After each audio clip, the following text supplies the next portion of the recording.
The views and opinions expressed on this podcast are those of Green Acres and our guests. These general gardening tips and suggestions may work for you, as well as those from alternative sources. When using any garden products or tools, read and follow all label directions. And learn how to make your yard summer strong at bewatersmart.info. The Green Acres Garden Podcast is the podcast dedicated to helping gardeners hone their growing skills while we celebrate our love of plants. So whether you're new to growing or a seasoned gardener, you're sure to learn something new. Join the fun as we have conversations with world-class growers, passionate green thumbs, and professional garden experts from Green Acres Nursery and Supply. Listen every week. We'll answer questions you didn't know you had. And away we grow. Time to cultivate some plant knowledge. Welcome, garden friends, to the show. All you beautiful green thumbs, this is the Green Acres Garden Podcast.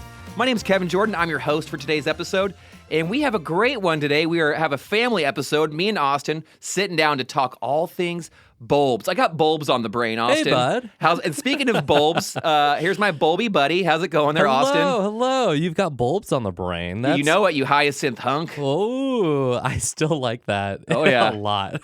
It's a good one. Just because you're complimenting me with the word hunk. Yeah. Makes me feel good. You're all, could this stick? I like it. We could go with this. I'll take it. So what do you mean we're talking bulbs? What the heck are you talking about? We are in a fight to learn about geophytes. And of course, I'm talking about those plants that have underground storage units, that's a storage unit that stores energy, food for the plant to survive periods of dormancy.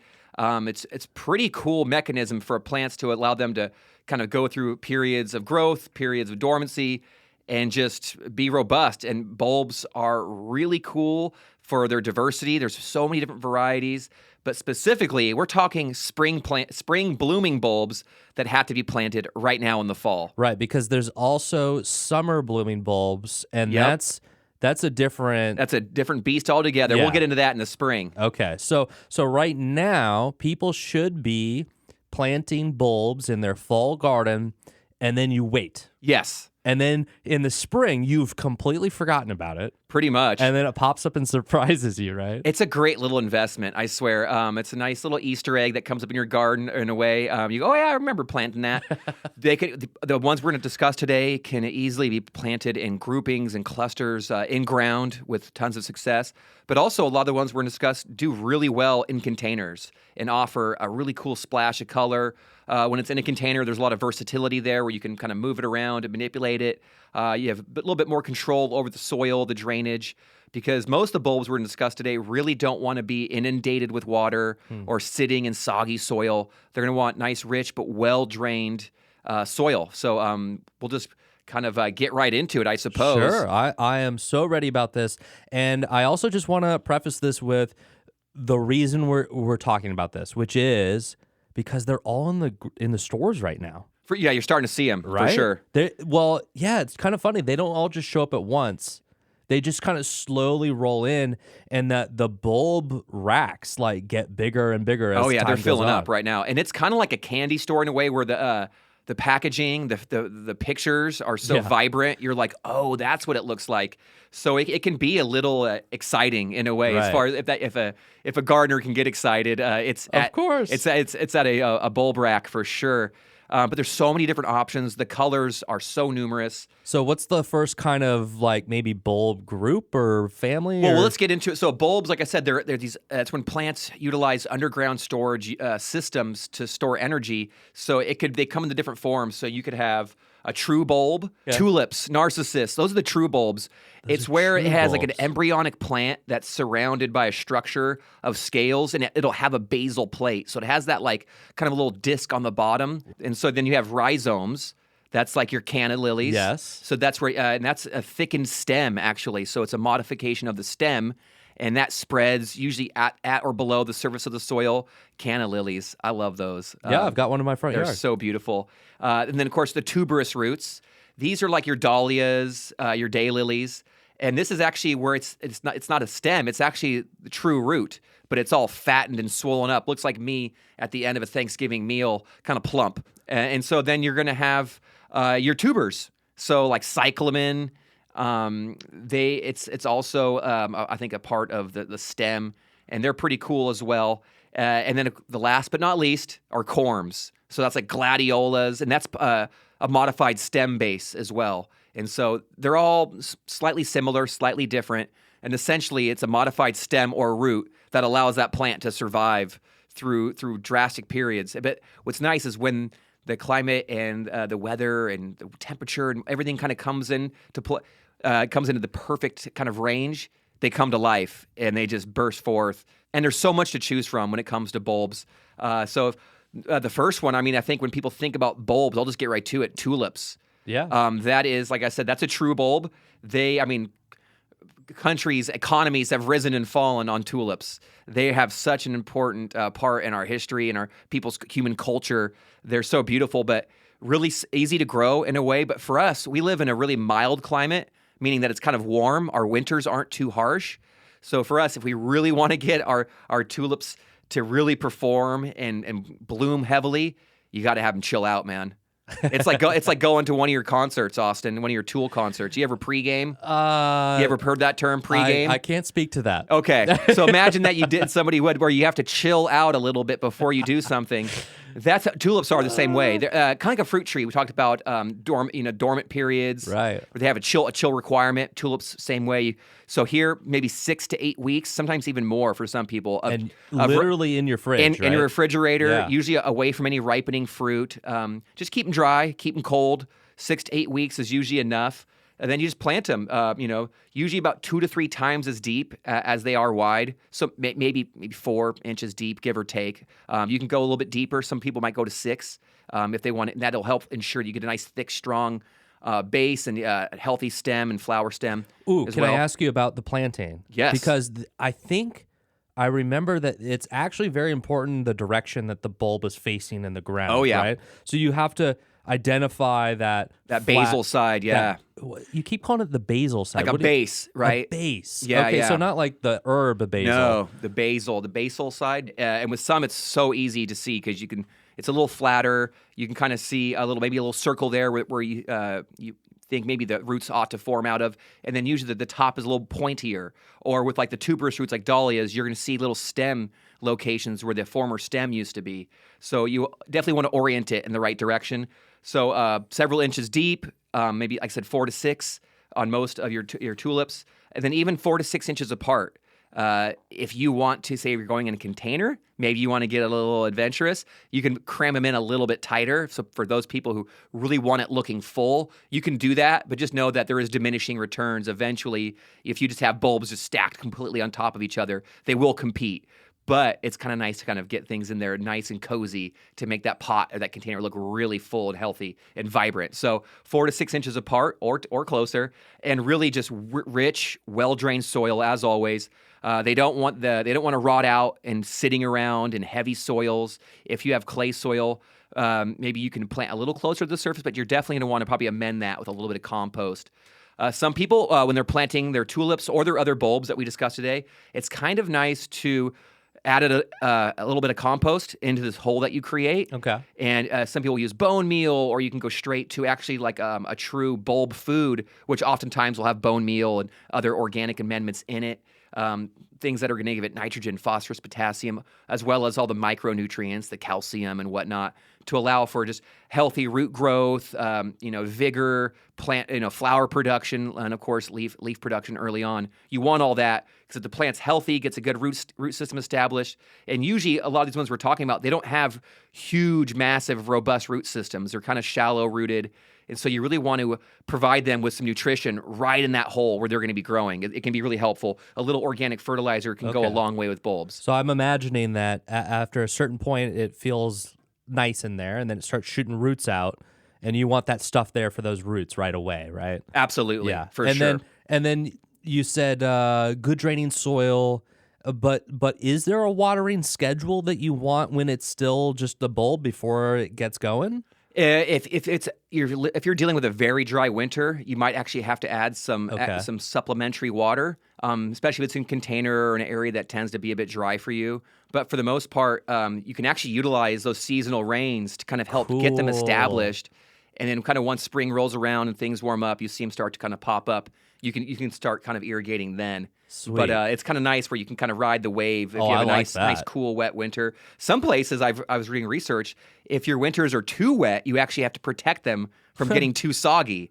Of course, that's not really a problem for us here. How would you even do that? If it's in a container, you'd cover it Oh, okay. and just protect it. But so for us, I don't think that's even going to be a Okay, problem. all right. For anyone growing here, anyone who's with us, they know if you're going to container, it's got to Right. have good drainage and whatnot and healthy soil. Us here in Zone 9B. You know it, yeah. And so for people that live in really cool climates, tulips might last several seasons, or they might be get them to naturalize a little bit.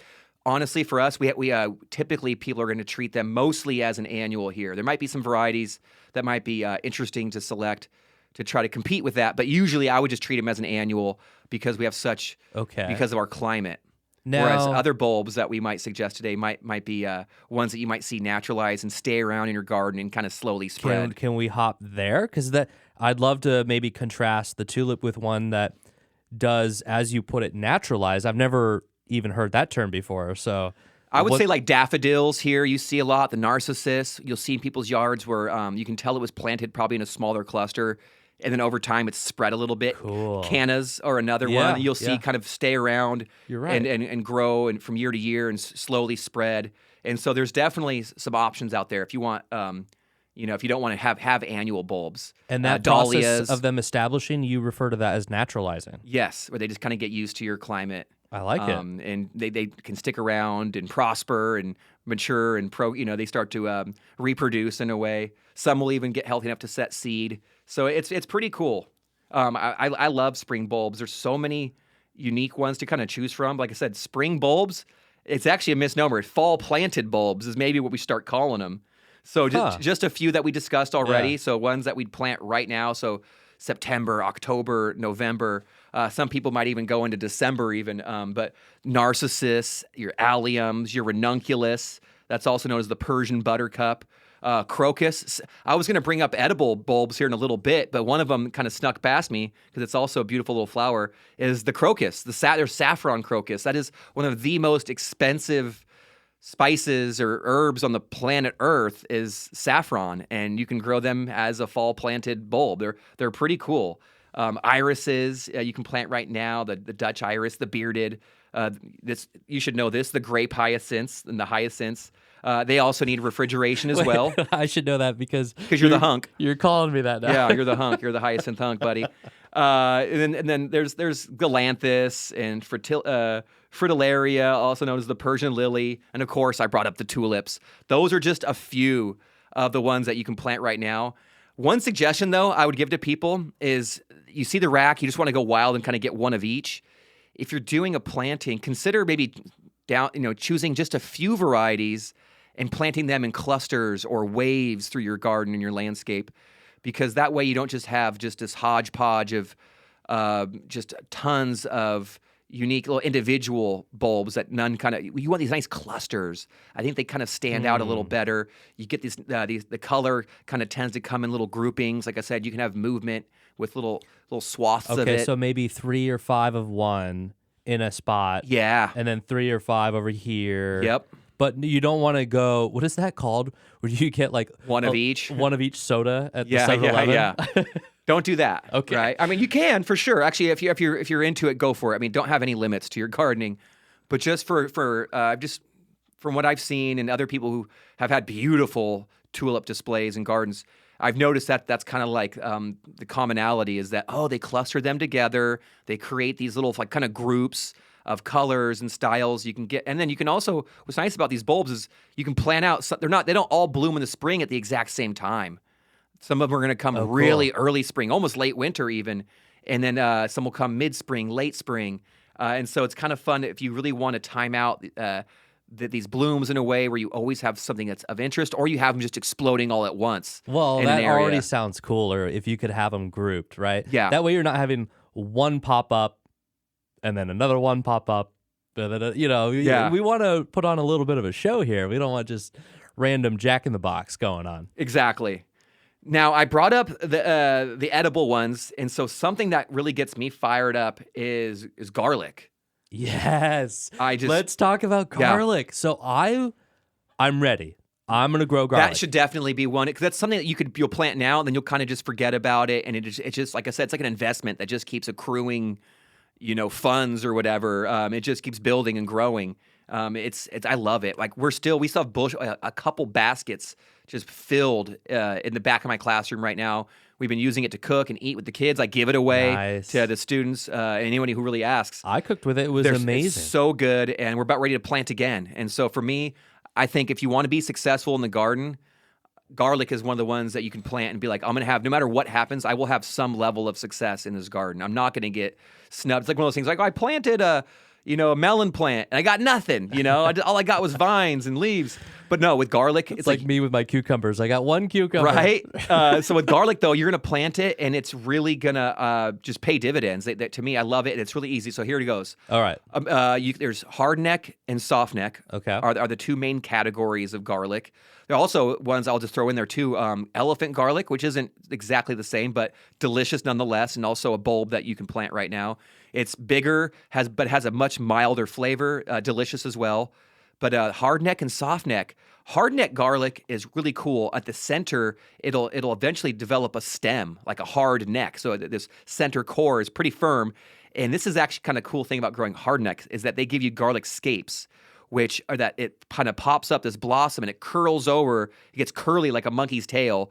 And it's actually the flower forming. But when you get to it young, you cut them off. And you can cook them and eat them. Ooh. And they are like, I'm telling you, Austin, chef's kiss. So delicious. Is that like the stem that you eat of a green onion? It's similar, right? So you'll have some of that stem on there. You'll have a little head at the top, which is basically like an immature flower bud. I don't think I've ever seen. I want to try that. We'll plant some, That's dude, cool. and we'll do it. They're so good. There's different recipes online to usually maybe saute it up with a little olive oil, salt, pepper. Maybe some garlic and lemon. I don't know. That's next level. Some thyme. Super good stuff. So that you don't get that with the soft necks. So the hard necks, they have some value as well. Usually they have really unique flavors. And maybe with the hard neck varieties, there's a lot. I mean, you think at the grocery store we maybe get one or two types of garlic. If you're lucky, you get two. Usually it's one. Right. And that's typically a soft neck variety. Okay. Probably a California early or late. Typically. But with the heart, there's so many varieties. Once you start kind of going down the rabbit hole of garlic, it'll blow. It's like a seed catalog. It'll blow your mind how many different varieties of both soft and hardneck there are out there. And so the hardneck, really good flavor, and you get the garlic scapes. Maybe they don't store as long. I've heard, but with the soft necks, you get really you get decent flavor, good production. You can braid them. It's easier to braid, I would say, if you're into that, if you want to do the garlic braiding. But they're just all around good. And there's many different varieties of the soft neck. I think we grew a bunch of the California early and the California late last year, and both were phenomenal. I think we lost very few. And like I said, super productive. It was one of those things we kind of plunked them down in the fall, just kind of tended to them, kept the weeds off them a little bit from here and there. When the winter kind of ended and spring kind of turned on and got a little warmer, we started to irrigate a little bit. But before too long, mid-spring, late spring, they were about done. It was like right when at the end of school year, we were able to harvest them, pull them up, cure them, and now we're loving it. So to all the love, to all the beautiful flowering spring bulbs, but I'm telling you, don't miss out or look away from those delicious edible bulbs, the garlic, the shallots too. It's such a key thing with cooking. Like, why not grow your own? And it's like medicine. I liked yours because it was a little bit milder. And it was big. I think it was the elephant, and then you gave me some hardneck stuff too. But I ended up loving it, and I could put more of it in my food without it overpowering. Yeah. And I just really loved it. So I look forward to doing this. I'm for sure going to grow a few kinds at my community garden plot. It's a quickest step to being like I'm a gardener. I'm successful because you'll pop them because you plant them now, so really easy. Base side down, basal side down. So you'll split them apart. Do not remove the tunic. So the tunic is that paper layer that protects it. Those layers. You want to leave that on there, and just divide them apart. Typically, you only want to plant the biggest, healthiest cloves that you see. So usually, it's that outermost section. Maybe save the inner ones, eat those or whatever. But if they look small or they're misshapen or they're soft or weird looking or feeling, it should be firm and solid and good sized.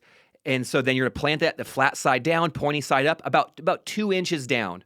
I've noticed if I do it a little too shallow, I've had students do it where maybe barely an inch down, and the tops are kind of already exposed and they don't get rooted in deep enough. Okay. So a good 2 inches down and about 4 to 6 inches apart. Now, we went wild last year, and I was like, I want to see how dense I can put these. So I put them all in rows 4 inches apart, spaced about 4 inches apart, which is really dense for garlic. Usually you'll see about 4 to 6 in rows, maybe 8 to 12 inches apart, as you'll see recommended. So to our listeners, please experiment with some people scatter them throughout their garden. In our garden, it didn't give you any trouble. we have right? them in rows. No, they did great, and it was super productive. Maybe I'll have to do some experimentation this year to see how big the difference is on just overall size and what we get out of a certain square footage of space. But I'm telling you, even with that tight spacing of 4 inches, dude, we had a lot of garlic, and they looked healthy, and we're still eating. So I'm telling you, it's one of those bulbs that even though they're not the most beautiful flower, although they do have flowers,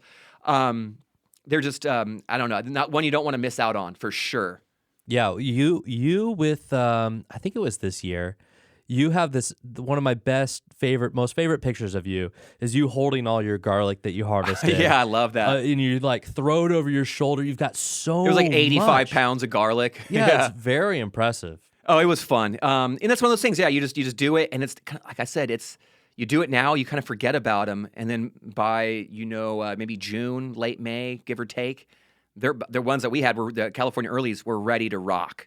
So I love it. It's definitely the one you don't want to sleep on, but it makes me think. Yes. Because when we're planting those, we're doing a bunch of work. Same thing, we're amending the soil. We're adding a lot of compost each and every season with our garlic. Do the same thing with the flowering ones. Amend that soil, feed each hole. But I want to give a pro tip to some of our listeners. All right, hit me with a pro tip. Okay, so if you're just planting a couple of bulbs, you can use your hand trowel, your spade, or whatever, or you can get a nice little bulb planter. It looks like a little cylinder that pulls out the little columns of soil. Cool. That's fine.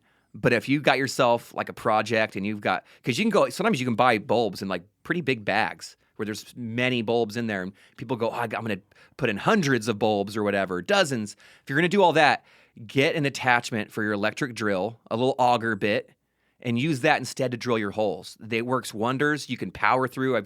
I've seen gardeners of all ages utilize this method with tons of success, and it just really, like I say, if you're planting dozens, go that route. Go spend a couple bucks, get an auger that'll basically, as you dig down, it pulls up the soil out of a hole, and you can kind of widen the hole, create it to whatever depth and width you need, and then you're good to go. And all you're doing is pulling the trigger of your electric drill. That's pretty sweet. So auger bit for planting bulbs. I'm telling you, it's definitely the way to. It'll save you some time and some pain. And I bet it feels good to be handy. For sure, you're super productive that way, Yeah. and it really opens you up. You go, oh wait, maybe I could plant 200 bulbs in this area of my garden or whatever, if you so choose. But it's so cool. It definitely kind of lightens the load. You must have had that many Bulb? with all that garlic. Oh God, I should have used one of those. Looking back now, we did it all by hand. I had a dibble. I used a wooden dibble for that, which is just basically like a wooden spike with like inch marks carved into it.